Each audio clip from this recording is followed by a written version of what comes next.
ಹಾಗೆ ನಮ್ಮಲ್ಲಿ ಈಗ ಒಂದು ಯುವ ಜನತೆಯಿಂದ ಹಿಡಿದು ಎಲ್ಲರೂ ಅನುಭವಿಸ್ತಾ ಇರುವಂತ ಒಂದು ಸಾಮಾನ್ಯವಾದ ನೋವೇನಂದ್ರೆ ಕೂದಲು ಹೋಗಿರುವಂತದ್ದು. ಇದು ಇತ್ತೀಚಿನ ದಿನಗಳಲ್ಲಿ ಅದರಲ್ಲಿ ಯುವ ಜನತೆಯವರು ಮಾನಸಿಕ ಖಿನ್ನತೆ ಒಳಗಾಗೋ ರೀತಿ ಮಾಡ್ತಾ ಇದ್ದಾರೆ ಕೂದಲು ಉದುರೋದನ್ನ ನೋಡ್ಬಿಟ್ಟು. ಅದು ಆಹಾರ ಸೇವನೆಗೂ ಕೂದಲು ಉದುರ್ತಾ ಇರೋದಕ್ಕೂ ಏನಾದ್ರೂ ಸಂಬಂಧ ಇದೆಯಾ?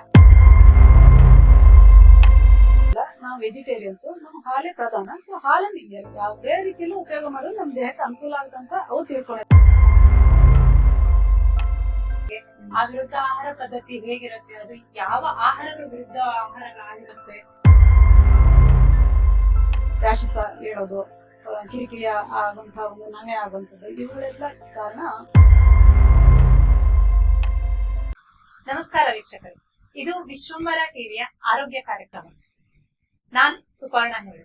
ಈ ಕಾರ್ಯಕ್ರಮಕ್ಕೆ ತಮಗೆಲ್ಲರಿಗೂ ಆತ್ಮೀಯ ಸ್ವಾಗತ. ಇಂದು ನಾವು ಇತ್ತೀಚಿನ ದಿನಗಳಲ್ಲಿ ಜನರಲ್ಲಿ ಹೆಚ್ಚಾಗುತ್ತಿರುವಂತಹ ಆರೋಗ್ಯ ಸಮಸ್ಯೆಗಳ ಬಗ್ಗೆ ಚರ್ಚಿಸೋಣ.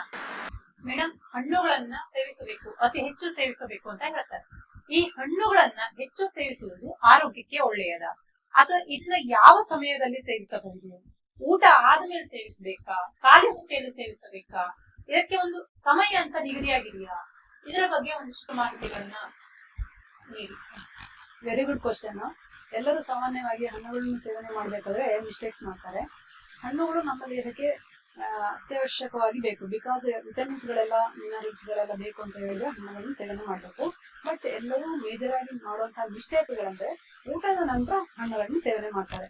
ಊಟದ ನಂತರ ಹಣ್ಣನ್ನು ಸೇವನೆ ಮಾಡೋದು ಯಾಕೆ ಮಾಡಬಾರ್ದು ಅಂತ ಹೇಳ್ತೇನೆ.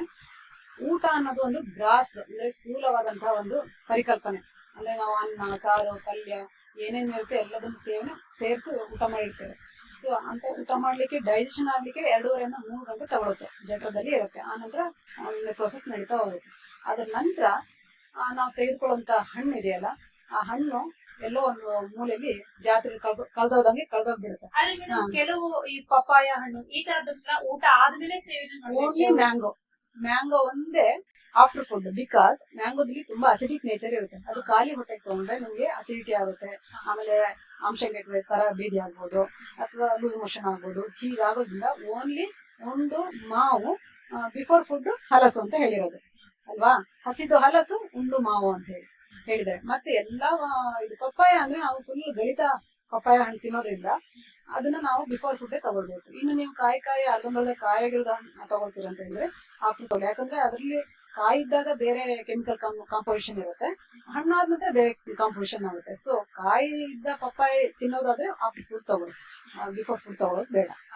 ಅಂದ್ರೆ ಈಗ ಹಣ್ಣುಗಳು ಖಾಲಿ ಹೊಟ್ಟೆಯಲ್ಲಿ ತಿನ್ನಬಹುದು ಅಂತ ಎಲ್ಲದನ್ನು ಖಾಲಿ ಹೊಟ್ಟೆಲ್ಲೇ ತಿನ್ನೋದು, ಮ್ಯಾಂಗೋ ಒಂದ್ಬಿಟ್ಟು. ಅದರಿಂದ ಯಾವುದೇ ರೀತಿ ಆರೋಗ್ಯಕ್ಕೆ ಇಲ್ಲ, ಆಫ್ಟರ್ ಫುಡ್ ತಗೊಂಡ್ರೇನೆ ನಮ್ಗೆ ಹಣ್ಣುಗಳಲ್ಲಿ ಸಿಗ್ಬೇಕಾದಂತಹ ಏನು ನ್ಯೂಟ್ರಿಷನ್ ಇದೆಯಲ್ಲ, ವಿಟಮಿನ್ಸ್, ಮಿನರಲ್ಸ್, ಅದು ನಮ್ಮ ದೇಹಕ್ಕೆ ಸಿಗೋದಿಲ್ಲ. ಕಾರಣ ಏನಂದ್ರೆ ನಾವು ಸ್ಥೂಲವಾಗಿ ಒಂದು ಆಹಾರವನ್ನು ತೆಗೆದುಕೊಂಡಿರ್ತೇವಲ್ಲ, ಮಧ್ಯಾಹ್ನದ ಊಟ ಇರ್ಬೋದು, ರಾತ್ರಿ ಊಟ ಇರ್ಬೋದು, ಅಥವಾ ಬೆಳಿಗ್ಗೆ ತಿಂಡಿ ಇರ್ಬೋದು, ಅದ್ರ ನಂತರ ಫ್ರೂಟ್ಸ್ ತಗೊಳ್ಳೋದ್ರಿಂದ ಈ ಒಂದು ಸ್ಥೂಲವಾದ ಆಹಾರ ಜೀರ್ಣ ಆಗ್ಲಿಕ್ಕೆ 2.5 ಇಂದ 3 ತಾಸು ತಗೊಳುತ್ತೆ. ಆದ್ರೆ ಬರೀ ಹಣ್ಣನ್ನ ನಾವು ಖಾಲಿ ಹೊಟ್ಟೆಗೆ ತಗೊಂಡಾಗ ಜಸ್ಟ್ 20 to 25 ಮಿನಿಟ್ಸ್ ಒಳಗೆ ಅದು ಡೈಜೆಸ್ಟ್ ಆಗಿ ನಮ್ಮ ದೇಹಕ್ಕೆ ಸೇರ್ಕೊಳ್ಳುತ್ತೆ. ಆದ್ರಿಂದ ಅದ್ರ ನಮ್ಗೆ ನ್ಯೂಟ್ರಿಷನ್ ಎಲ್ಲ ಸಿಗ್ಬೇಕು ಅಂತ ಹೇಳಿದ್ರೆ ನಾವು ಬಿಫೋರ್ ಫುಡ್ ತಗೊಳ್ಬೇಕು. ಹಾಗೆ ಈಗ ಬ್ಯಾಲೆನ್ಸ್ಡ್ ಡಯಟ್ ಅಂತ ಹೇಳ್ತಾರೆ. ಈ ಬ್ಯಾಲೆನ್ಸ್ಡ್ ಡಯಟ್ ಅಂದ್ರೆ ಏನು, ಅದರಿಂದ ಆಗುವಂತ ಪ್ರಯೋಜನಗಳೇನು? ನಾನು ಈಗಾಗಲೇ ಆಲ್ರೆಡಿ ಹೇಳಿದೆ, ಬ್ಯಾಲೆನ್ಸ್ಡ್ ಡಯಟ್ ಅಂದ್ರೆ ಎಲ್ಲ ಕಾಂಪೋಸಿಷನ್ಸ್ ಇರಬೇಕು. ಅಂದ್ರೆ carbohydrate, protein, fat, minerals, water ಎಲ್ಲದೂ ಇರಬೇಕು ಅಂತ ಹೇಳಿದೆ. ಇದನ್ನೇ ಆಯುರ್ವೇದದಲ್ಲಿ ಷಡ್ರಸ ಪ್ರಧಾನವಾದಂತಹ ಆಹಾರ ಅಂತ ಹೇಳಿದ್ದಾರೆ. ಅಂದ್ರೆ ಮಧುರ, ಆಮ್ಲ, ಲವಣ, ಕಟು, ತಿಕ್ತ, ಕಷಾಯ. This is nothing but balanced diet. ಹೇಗೆ ಅಂದ್ರೆ ನೋಡಿ, ಮಧುರ ರಸ ಪ್ರಧಾನ ಅಂದ್ರೆ ಸ್ವೀಟ್ ಜಾಸ್ತಿ ಆಗಿರುವಂತದ್ದು, ಅಥವಾ ಸಿಹಿ ಪ್ರಧಾನವಾದಂತಹ ಆಹಾರಗಳು. ಅದು ಅಕ್ಕಿನೂ ಸೇರ್ತು, ಮತ್ತೆ ಸ್ವೀಟ್ ಯಾವ್ದಾವ್ದು ಇರುತ್ತೆ, ಹಣ್ಣುಗಳು ಎಲ್ಲದೂ ಸೇರ್ತು. ಸೊ ಅಂತ ಆಹಾರದ ಜೊತೆಗೆ ಮಧುರ, ಆಮ್ಲ ಅಂದ್ರೆ ಹುಳಿ ಪ್ರಧಾನವಾದಂತಹ ಆಹಾರಗಳು. ಅದು ಹಣ್ಣು ಇರ್ಬೋದು ಅಥವಾ ಪದಾರ್ಥಗಳು ಇರ್ಬೋದು. ಆಮೇಲೆ ಉಪ್ಪು ಮತ್ತೆ ನಾವು ಕಡಿಮೆ ಪ್ರಮಾಣದಲ್ಲಿ ಸೇವನೆ ಮಾಡ್ತೇವೆ, ಆದ್ರೆ ಪ್ರತಿಯೊಂದು ಅಡಿಗೆಗೂ ನಾವು ಉಪ್ಪು ಹಾಕ್ತೇವೆ. ಅದೇ ರೀತಿ ಕಟು, ತಿಕ್ತ, ಕಷಾಯ. ಕಟು ಅಂದ್ರೆ ಖಾರವಾಗಿರುವಂತದ್ದು, ತಿಕ್ತ ಅಂದ್ರೆ ಕಹಿ. ಈ ಕಹಿ ಅಂಶವನ್ನು ನಾವು ದಿನ ಸೇವನೆ ಮಾಡಲ್ಲ, ಆದ್ರೆ ವಾರದಲ್ಲಿ 1 ದಿನ 2 ದಿನ ಸೇವನೆ ಮಾಡ್ಬೇಕು. ಆಮೇಲೆ ಕಷಾಯ ಒಗ್ರು ಆಗಿರುವಂತದ್ದು. ಸೊ ಇವುಗಳೆಲ್ಲವನ್ನು ನಾವು ಪ್ರತಿನಿತ್ಯ ಸೇವನೆ ಮಾಡೋದ್ರಿಂದ ಅದು ಬ್ಯಾಲೆನ್ಸ್ಡ್ ಡಯಟ್ ಅಂತ ಅನ್ಸ್ಕೊಳುತ್ತೆ ಆಯುರ್ವೇದದ ಪ್ರಕಾರ. ಬ್ಯಾಲೆನ್ಸ್ಡ್ ಡಯಟ್ ಅಂದ್ರೆ ಬರೀ ಆಹಾರಕ್ಕಷ್ಟೇ ಸಂಬಂಧಪಟ್ಟಿದೆ, ಅಥವಾ ನಾವು ದೈಹಿಕವಾಗಿ ಈಗ ಒಂದು ವ್ಯಾಯಾಮಗಳು, ಯೋಗಗಳು ಏನಾದ್ರು ಮಾಡ್ತೀವಲ್ಲ ಅದಕ್ಕೂ ಏನಾದ್ರು ಸಂಬಂಧ ಖಂಡಿತ ಇಲ್ಲ. ಬ್ಯಾಲೆನ್ಸ್ ಡಯಟ್ ಅಲ್ಲ ಇದು.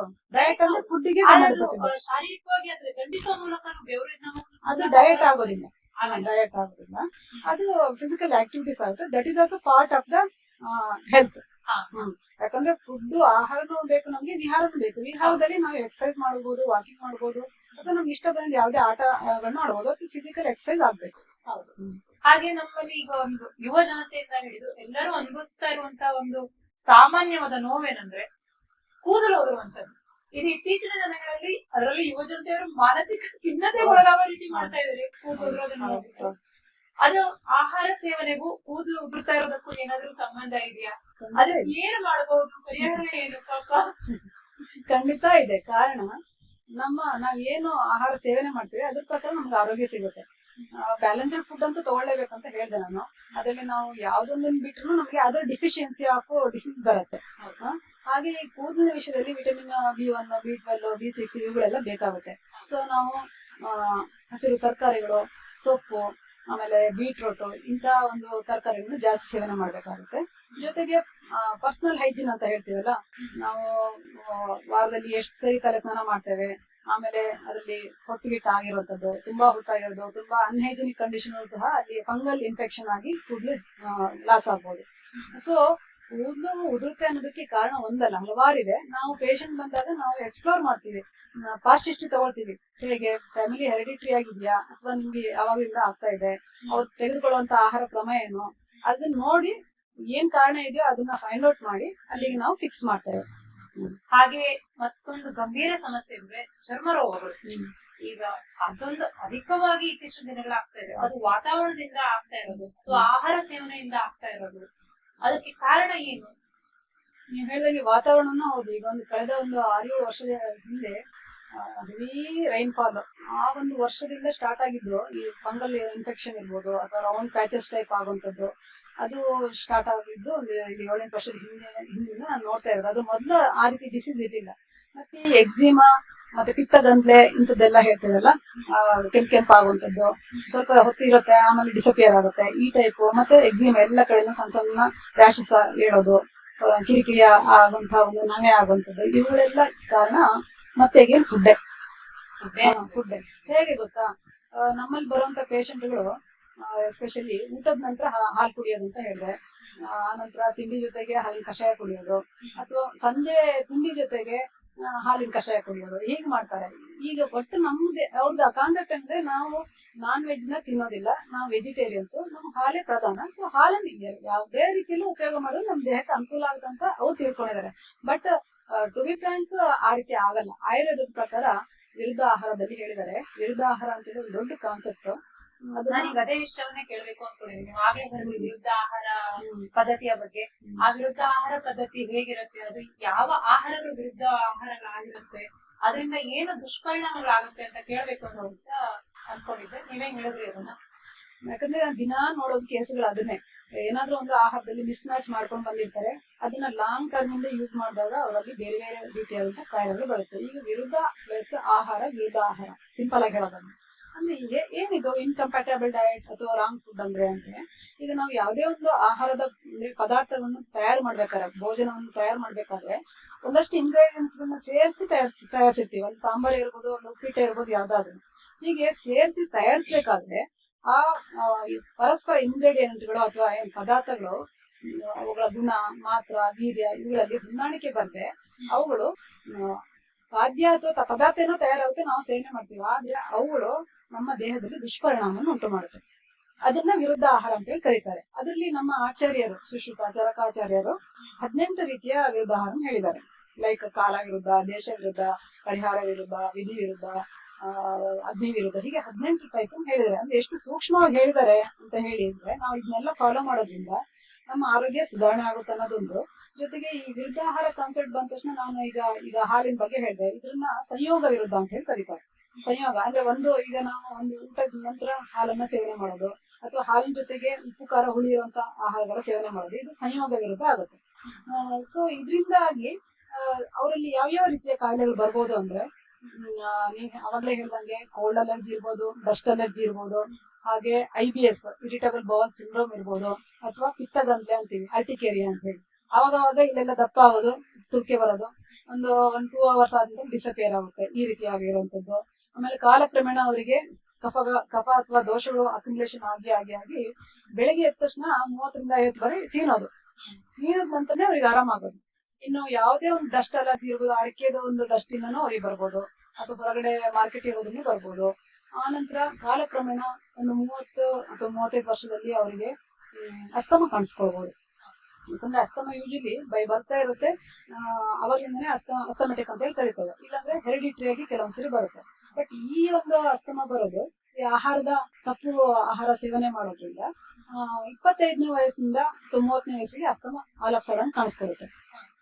ಅದು ಒಂದು ಈ ಸಂಯೋಗ ವಿರುದ್ಧ ಆಹಾರದ ಆಗುವಂತಹ ಪ್ರಾಬ್ಲಮ್. ಇದಕ್ಕೆಲ್ಲ ಪರಿಹಾರ ಏನಂದ್ರೆ, ನಾವು ಹಾಲು ಮಾತ್ರ, ಇವತ್ತು ನಾನು ಹೇಳಕ್ ಇಷ್ಟಪಡೋದು, ನಾನು ಪ್ರತಿದಿನ ನೋಡೋ ಕೇಸುಗಳು ಅದೇ ಆದ್ರಿಂದ ಹಾಲನ್ನು ಯಾವಾಗ ಸೇವನೆ ಮಾಡ್ಬೇಕು, ಹಾಲನ್ನು ಯಾವಾಗ ಸೇವನೆ ಮಾಡಿದ್ರೆ ಏನಾಗುತ್ತೆ ಅಂತ ಹೇಳ್ದೆ. ಇನ್ನು ಹಾಲನ್ನು ಯಾವಾಗ ಸೇವನೆ ಮಾಡಿದ್ರೆ ಒಳ್ಳೇದು ಅನ್ನೋದೊಂದು ಕ್ವಶನ್ ಎಲ್ಲರಿಗೂ ಬಂದಿರುತ್ತೆ. ಸೊ ಹಾಲನ್ನ ಯಾವಾಗ್ಲೂ ಪ್ರಿಫರಬಲ್ ಟೈಮ್ ಅಂದ್ರೆ ಬೆಳಿಗ್ಗೆ ಖಾಲಿ ಹೊಟ್ಟೆಗೆ ಹಾಲು ಕುಡಿಯೋದ್ರಿಂದ ಗ್ಯಾಸ್ ಆಗತ್ತೆ ಅಂತ ಹೇಳ್ತಾರೆ. ಹೌದು, ಆಗತ್ತೆ, ಕರೆಕ್ಟ್, ನೀವು ಹೇಳೋದು ಕರೆಕ್ಟ್. ಯಾಕಂದ್ರೆ milk is A rich source of protein ತುಂಬಾ ಯಾವುದೇ ಇರ್ಬೋದು, ಅದು ನಾನ್ ವೆಜ್ ಇರ್ಬೋದು ಅಥವಾ ಹಾಲೇ ಇರ್ಬೋದು, ಗ್ಯಾಸ್ ಟೈಪ್ ಆಗುತ್ತೆ. ಸೊ ನಾವೇನ್ ಹೇಳ್ತೀವಿ, ಹಾಲಿನ ಜೊತೆಗೆ 1-2 ಚಿಟಿಕೆ ಅರಿಶಿನ ಪುಡಿ, 1-2 ಚಿಟಿಕೆ ಜೀರಿಗೆ ಪುಡಿಯನ್ನು ಹಾಕೊಂಡು ಕುದಿಸಿ ಕುಡಿದ್ರೆ ಅರಿಶಿನ ಕಫನ ಕಡಿಮೆ ಮಾಡುತ್ತೆ, ಜೀರಿಗೆ ಗ್ಯಾಸ್ ಅನ್ನು ಕಡಿಮೆ ಮಾಡುತ್ತೆ. ಜೊತೆಗೆ ಅರಿಶಿನದಲ್ಲಿರೋ ಕರ್ಕ್ಯೂಮಿನ್ ಅನ್ನೋ ಒಂದು ಇಂಗ್ರೀಡಿಯೆಂಟ್ ಅಥವಾ elements, active elements, anti cancerous ಹೌದು, ಆಂಟಿಸೆಪ್ಟಿಕ್ ಹೌದು, ಆಂಟಿಬಯೋಟಿಕ್ ಹೌದು, ಇಮ್ಯುನಿಟಿ ಬೂಸ್ಟಿಂಗು ಹೌದು. ಇಷ್ಟೆಲ್ಲ ಪ್ರಯೋಜನ ಆಗ್ಬೇಕಾದ್ರೆ ಮತ್ತೆ ಹಾಲಂತೂ ಬೇಕೇ ಬೇಕು. ಅದರಲ್ಲೂ ವೆಜಿಟೇರಿಯನ್ಸ್ಗೆ ಹಾಲು ತುಂಬಾ ಮುಖ್ಯ. ಹೌದು, ಹಾಗಾಗಿ ಬೆಳಿಗ್ಗೆ ನೀವು ಖಾಲಿ ಹೊಟ್ಟೆ ಕುಡಿದು ಆಮೇಲೆ 1 or 2 hours ನಂತರ ಟಿಫನ್ ಮಾಡಿದ್ದೆ ಅಂತ ಆಗಲಿ, ಮತ್ತೆ ಆ ಟಿಫನ್ ಜೊತೆಗೆ ಮತ್ತೆ ಹಾಲು ಅಥವಾ ಹಾಲಿನ ಕಷಾಯ ಕುಡಿಬಾರ್ದು. ಜೊತೆಗೆ ರಾತ್ರಿನೂ ಊಟದ ನಂತರ ಹಾಲು ಕುಡಿಬಾರ್ದು. ಆಮೇಲೆ ಈವ್ನಿಂಗ್ ಸ್ನಾಕ್ಸ್ ತಿನ್ಬೇಕಾದ್ರೂ ಹಾಲು ಅಥವಾ ಹಾಲಿನ ಕಷಾಯ ಜೊತೆಗೆ ಮನೇಲಿ ಮಾಡುವಂತ ಆಹಾರದ ಒಟ್ಟಿಗೂ ಸೇವನೆ ಮಾಡೋದಿಲ್ಲ. ಏನಾಗುತ್ತಂದ್ರೆ, ನೀವೇ ಥಿಂಕ್ ಮಾಡಿ, ಒಂದು ಹಾಲನ್ನ ನಾವು ಕೊಟ್ಟಿಗೆಯಿಂದ ಕರ್ಕೊಂಡ್ ಬರ್ಬೇಕಂದ್ರೆ ಎಷ್ಟೆಲ್ಲಾ ಸಂಭ್ರಮ ಮಾಡ್ತೇವೆ. ದನನು ಕ್ಲೀನ್ ಮಾಡ್ತೇವೆ, ಗಜ್ಜಲು ಕ್ಲೀನ್ ಮಾಡ್ತೇವೆ, ಪಾತ್ರೆನೂ ಚೆನ್ನಾಗಿ ತೊಳಿತೇವೆ 3 ಸರಿ. ಯಾಕಂದ್ರೆ ನಮ್ಗೆ ಮುತುವರ್ಜಿ ಇರೋದು ಹಾಲು ಹಾಳಾಗ್ಬಾರ್ದು, ಹಾಲು ಮೊಸರಿಗೆ ಹಾಕುವವರೆಗೂ ಹಾಲು ಹಾಳಾಗ್ಬಾರ್ದು ಅಂತ ಹೇಳಿ ಅಷ್ಟೆಲ್ಲಾ ನಾವು ಜೋಪಾನ ಮಾಡ್ತೇವೆ. ಆ ನಂತರ ಅದ್ರ ಅವಧಿ ಮುಗಿದ್ಮೇಲೆ ನಾವು ಮೊಸರು ಹೆಪ್ಪಂತ ಹಾಕ್ತೇವೆ. ಆದ್ರೆ ನಾವು ಸೇವನೆ ಮಾಡ್ಬೇಕಾದ್ರೆ ಇದನ್ನ ಯೋಚನೆ ಮಾಡೋದಿಲ್ಲ. ಕಾರಣ, ಮೊದಲು ಮನೇಲಿ ಮಾಡಿದಂತಹ ಅನ್ನ, ಸಾರು, ಪಲ್ಯ, ಉಪ್ಪಿನಕಾಯಿ ಎಲ್ಲದನ್ನು ಸೇವನೆ ಮಾಡಿರ್ತೇವೆ. ಅದಾಗಿ ಅರ್ಧ ಗಂಟೆಗೆ ನಾವು ಹಾಲನ್ನು ಸೇವನೆ ಮಾಡ್ತೇವೆ. ಆ ಹಾಲು ಅಲ್ಲಿರುವ ಉಪ್ಪು, ಖಾರ, ಹುಳಿ ಜೊತೆ ಎಲ್ಲ ಸೇರಿ ನಾವು ಹೋಗಿ ಮಲಗ್ತೇವೆ ರಾತ್ರಿ. ಅದೆಲ್ಲ ಸೇರಿ ಕೆಸರು ತರ ಆಗ್ಬಿಡುತ್ತೆ, ಅಜೀರ್ಣಾವಸ್ಥೆ ಆಗುತ್ತೆ, ಮತ್ತೆ ಆಮಾವಸ್ಥೆ ಆಗುತ್ತೆ. ಸೊ ಅಲ್ಲೇ ಗ್ಯಾಸ್ ಉತ್ಪತ್ತಿ ಆಗೋದು, ಬೆಳಗ್ಗೆ ಎದ್ದ ತಕ್ಷಣ ತೇಗ್ ಬರೋದು ಅಥವಾ ಅಸಿಡಿಟಿ ಆದಂಗ ಆಗೋದು. ಇದನ್ನ ಪ್ರತಿದಿನ ಇದೇ ಮಾಡ್ಕೊಂಡು ಬಂದಲ್ಲಿ ದೋಷಗಳ ಸಂಚಯ ಆಗುತ್ತೆ. ಆ ದೋಷಗಳು ಎಲ್ಲೆಲ್ಲಿ ಸಂಚಯ ಆಗುತ್ತೆ, ಲಂಗ್ಸ್ ಅಲ್ಲಾದ್ರೆ ಅಸ್ತಮ ಬರುತ್ತೆ, ಥ್ರೋಟ್ ಅಲ್ಲಾದ್ರೆ ಅಕ್ಷಿ ಬರುತ್ತೆ, ಅಥವಾ ಮೂಗಲ್ಲಿ ಈ ಕಣ್ಣು ಇಂಥಲ್ಲೆಲ್ಲ ಸೈನಸೈಟಿಸ್ ಅಂತ ಹೇಳ್ತೀವಲ್ಲ, ಅಲ್ಲೆಲ್ಲ ಆದ್ರೆ ಯಾವಾಗ್ಲೂ ತಲೆನೋವು, ತಲೆಭಾರ, ಅರ್ಧ ತಲೆನೋವು. ಚರ್ಮದಲ್ಲೆಲ್ಲ ಸೇರ್ಕೊಂಡ್ರೆ ಚರ್ಮದ ಕಾಯಿಲೆ ಬರುತ್ತೆ, ಎಕ್ಸಿಮಾ, ಸೋರಿಯಾಸಿಸ್, ಬೇರೆ ಬೇರೆ ರೀತಿಯಲ್ಲಿ ಗುಣವಾಗದೇ ಇರುವಂತಹ ಒಂದು ಚರ್ಮದ ಕಾಯಿಲೆ ಬರುತ್ತೆ. ಇನ್ನು ಜಾಯಿಂಟ್ ಅಲ್ಲೆಲ್ಲ ಸೇರ್ಕೊಂಡ್ರೆ ಜಾಯಿಂಟ್ ಪೈನ್ ಬರುತ್ತೆ, ಅಮಾವಾತ ಅಂತ ಹೇಳಿ ಬರುತ್ತೆ.